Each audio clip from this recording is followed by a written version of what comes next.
The NFL season's just 2 weeks away and the news is coming in thick and fast. Here's all the updates you need to know before your weekend fantasy football drafts on the Fantasy First Down. I'm Ben Wasley. Welcome to the Fantasy First Down. Today we're talking about all the trades, roster updates, and injuries that are going to affect your fantasy drafts over the last couple of days. If you haven't already, make sure you like and subscribe on YouTube. If you need help with rankings for your drafts, hit me up at benwasley23@gmail.com. Plus, if you've got any questions or comments, pop them in the comments below, or you can hit me up on Instagram at the Fantasy First Down or on Twitter at Fantasy First Down with no O.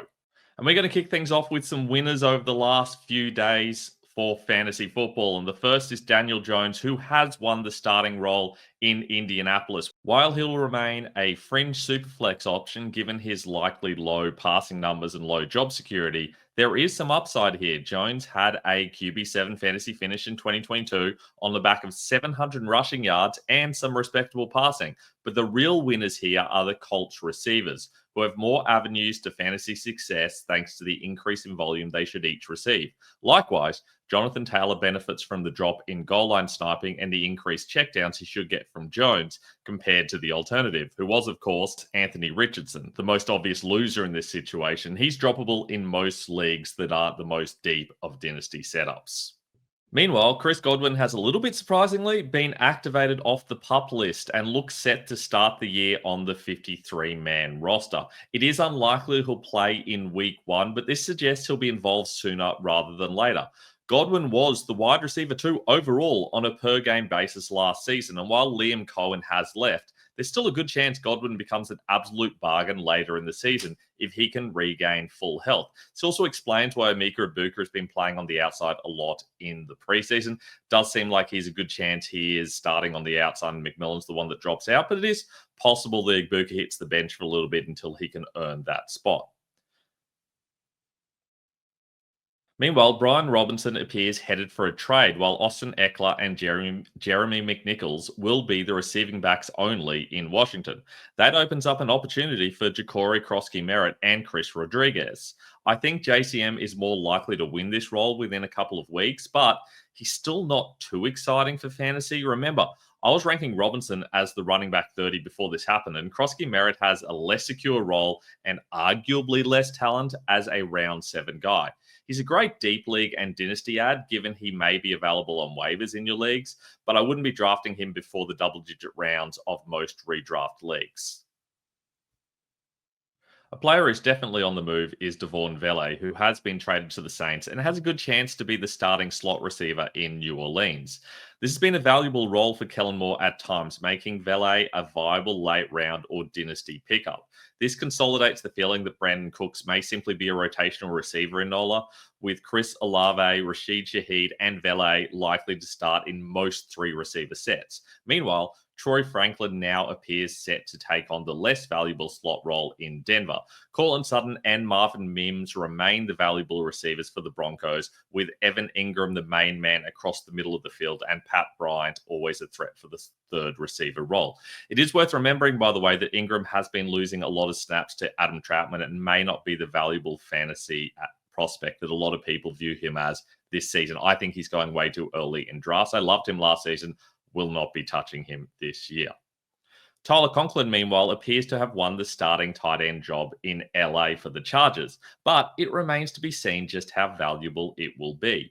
With a horde of quality receivers available, I'd expect a lot of 11 personnel and plenty of blocking tight end Will Dissly to enhance the valuable Harbaugh run game.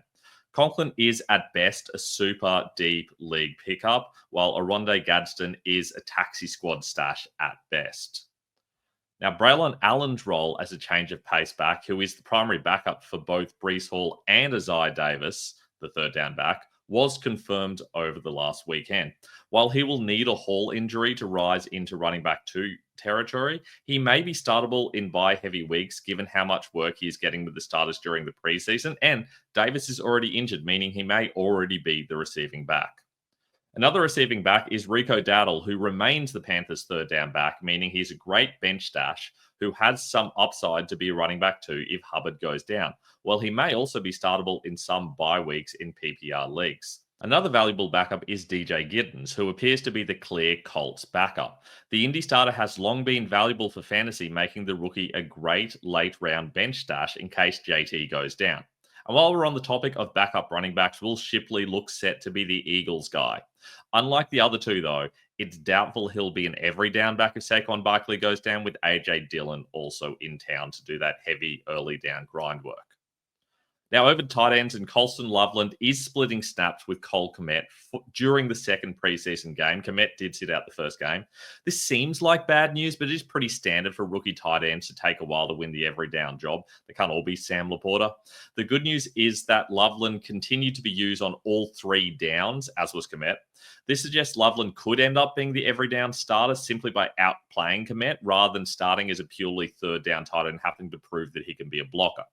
Nevertheless, I'm still avoiding Loveland in redraft leagues, even if he is the every down starter, given the amount of target competition in Chicago and the fact that we don't have surety on his role out the gate. Now, rookie Alec Imanor is still in the conversation to be the third receiver in Tennessee. He's not draftable in redraft. After all, would you consider drafting Van Jefferson if Imanor weren't there? But it does consolidate his dynasty value. I personally still like Jameer DK as the slightly better long-term prospect, but I can't ignore the value of any starter in a deeper dynasty league.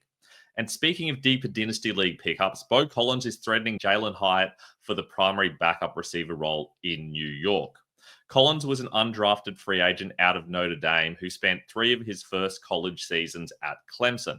A highly touted recruit who I had in college fantasy for a while never lived up to his potential, and I can tell you that from fantasy as well. Collins has the quality to turn into an NFL starter, though it's hard to see him becoming fantasy relevant. He's a fine pickup in super deep dynasty leagues that have taxi squads, though. And now for some losers. And Rashee Rice's suspension drama just keeps dragging on. It seems we won't get clarity on his suspension length until a few weeks into the season. And it's not impossible his suspension will take up over half the season. Reportedly, the league suggested a 10-week suspension initially, though 4 to 6 weeks appears more likely according to some. Given this could easily affect Rice's playoff fantasy availability, I'm totally avoiding him in redraft leagues, and he's now my wide receiver 41. I didn't like him a lot coming into the season, given how many other mouths there are to feed in KC, but this hurts him a lot. And it doesn't really help Xavier Worthy or Hollywood Brown that much, as Rice is still going to be around for the majority of the season. We saw that Worthy wasn't exactly amazing when Rice was there. Speaking of confusing situations, Ramondre Stevenson was out injured during the last preseason game. We expected to see rookie Travion Henderson on early downs. Instead, he was still restricted to passing downs, with Antonio Gibson getting the early down work. Henderson still could win the every down role later in the season, but this isn't the usage you want from a guy being drafted inside the first half dozen or so rounds. He's a hard avoid for me, especially in half PPR and non-PPR leagues. And speaking of losing early down snaps, Brock Bowers has been losing early down snaps to Michael Mayer. It's worth noting that this also happened last preseason, so it's not exactly unprecedented, but it's still a concerning situation. Bowers was already close to Trey McBride for me, and this is nearly enough for me to move the Cardinal above the radar at this stage. Another guy dropping down draft charts is Trey Harris, who appears to be behind not only Ladd McConkey, Quentin Johnston, and Keenan Allen, the new man in LA, but also behind 5th-round rookie Keandre Lambert-Smith. Now, that could be based purely on usage and positions, and it is possible that Harris moves up the depth chart later in the season, but he's almost droppable in redraft leagues, as he'll need at least 1 injury, maybe 2, to win a starting role that may not even be that valuable for the Chargers. KLS is now even more worth picking up in dynasty leagues, while Allen and Johnston are the guys who are the interesting late round pot shots. But one thing we know from the Chargers is you don't particularly want the non-Ladd McConkey receivers anyway. This is a heavy run game situation, and unless they go back to their pass heavy ways we saw towards the end of last season at times, I do think that we're going to be seeing more Hampton than the wide receiver 2 and wide receiver 3. Speaking of day 2 rookies disappointing, Jaden Higgins is also in danger of starting the season as a backup, with Xavier Hutchinson starting over Higgins in the most recent preseason matchup. The 2 alternated drives, though, meaning they are close, and I'd expect Higgins will win the job at some stage, but it's not impossible Hutchinson's on the field an irritating amount, especially early in the season. I wasn't very high on Higgins in the first place. He is ultimately the wide receiver 3 for the Texans. We know there's going to be plenty of Christian Kirk, so I'm not that excited about this situation. I don't really want Higgins regardless, and it's just another excuse for me not to draft him. Meanwhile, the 49ers wide receiver room just can't take a trick. Brandon Ayuk will miss a fair chunk of the season. Juwan Jennings has a calf injury. He's holding out, so that may be overblown. Meanwhile, Demarcus Robinson suspended for the first 3 games. Jordan Watkins, the wide receiver 5 nominally, has a high ankle sprain. And Russell Gage, the wide receiver 6 on paper, has an MCL sprain, though he could be back for the start of the season. It looks like they may go into the season starting Ricky Pearsall, obviously, but also Jacob Cowing and Isaiah Hodgins. They did just trade for Sky Moore, but they didn't pay much. It was just a late round pick swap. So it could be more of a rotation behind Pearsall. Regardless, this really hurts Brock Purdy, but definitely helps Christian McCaffrey, Pearsall, of course, and George Kittle, who will likely get a whole lot of volume early in the season. Kittle remains my half PPR tight end 1, and he is moving up. He's my PPR tight end 3, but he's a lot closer to the other 2 in Bowers and McBride than he was previously. Meanwhile, CMC has for a long time been my running back 3 going into the season, and I like him even more in PPR now as well. Though I would still take a fair few wide receivers ahead of him depending on the league setup. And if you're interested in knowing more about league setups and what to do with your league, make sure you hit me up at benwasley23@gmail.com, and I will help you out with some personalized league settings for a very low price. If you quote this video, in fact, I will even take 20% off the price. Meanwhile, Joe Mixon's injury drags on, meaning it looks increasingly likely he won't be the starter come week 1. We've seen these sorts of things drag into a full season absence, while we've also seen players suddenly reappear and take in their normal role. The signing of Nick Chubb suggests the former, but I'm ultimately avoiding both players, especially given it's a low efficiency role with Dare Ogunbowale likely the 3rd down back. And Cedric Tillman is also at threat of losing snaps to Deontay Johnson, with the veteran establishing himself as a significant part of the Browns' offense. But not on the slot, which oddly looks like it'll be manned by Jamari Thrash. Tillman was one of my favorite upside late-round picks this preseason, but this puts a bit of a dampener on that. I'm still drafting him, but later than I was previously.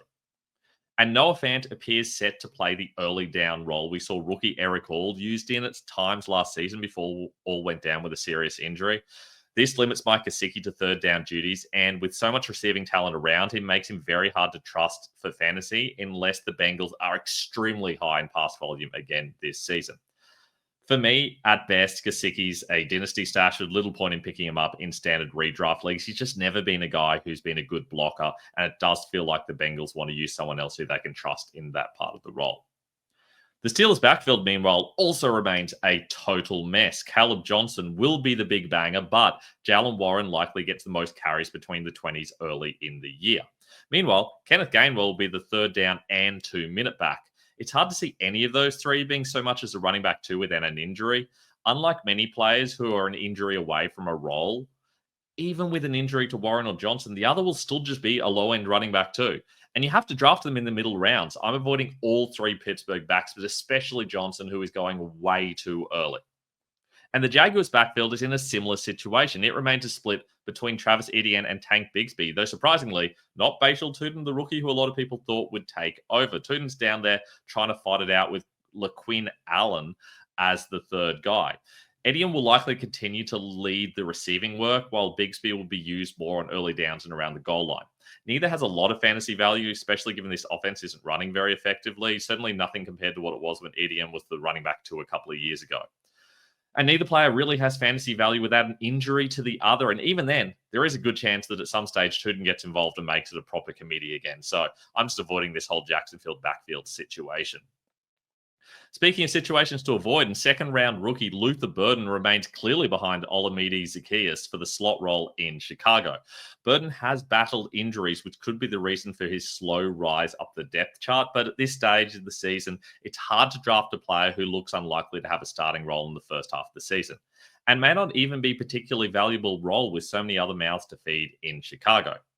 Meanwhile, another second round rookie in Jack Beck is also on the outer, and this one seems less likely to change. We've been talking about this for weeks. The Raiders will start Jacoby Myers in the slot with rookie Dante Thornton. He was a fifth round guy, and Trey Tucker on the outside. None of these roles are particularly valuable with Brock Bowers and Ashton Jeanty, the cornerstones of this offense, but Thornton is an intriguing pickup in Dynasty and deeper redraft leagues. Tyler Shock, meanwhile, remains behind Spencer Rattler in the Saints quarterback competition.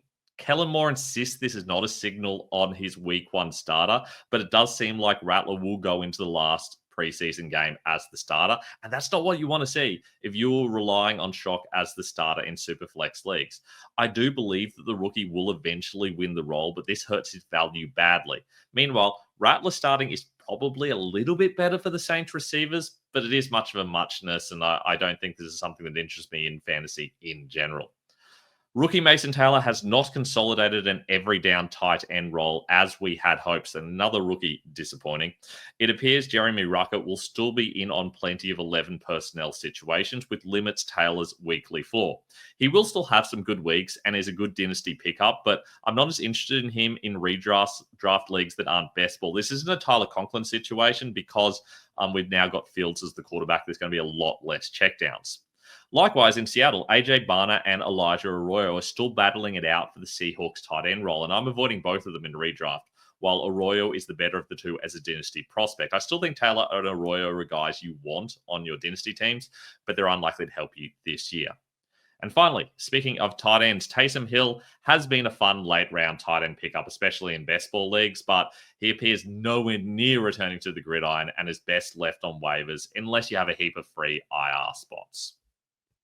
And that's all we have for the latest fantasy relevant news from the NFL. If you have any questions or comments, as always, hit me up on the comments or in my socials. If you need help with your league and want some rankings on the cheap, I'll give you 20% off. If you quote this video, just make sure you hit me up at benwasley23@gmail.com. My updated rankings are available at ffdfantasyfootball.com. And as always, you can check out my articles over at Razzball. I look forward to chatting to you guys in the coming days as the fantasy season draws even closer.